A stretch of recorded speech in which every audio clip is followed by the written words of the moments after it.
بعد إعلان المدرب المغربي وليد الركراكي عن لائحة أسود الأطلس، العديد من الجماهير تتساءل حول غياب اللاعب بلال خنوس.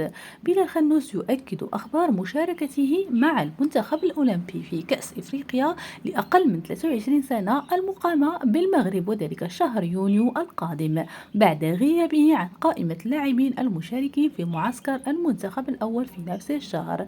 اللاعب نشر برنامج كان الأولمبي وعلق: أراكم قريبا. لهذا السبب سيكون اللاعب بلال خنوس غائب عن لائحة أسود الأطلس، إضافة إلى اللاعب زلزولي. كل التوفيق للاعب بلال خنوس ولجميع لاعبي المنتخب المغربي. لا تنسوا الإعجاب بالفيديو والاشتراك في القناة ليصلكم كل جديد.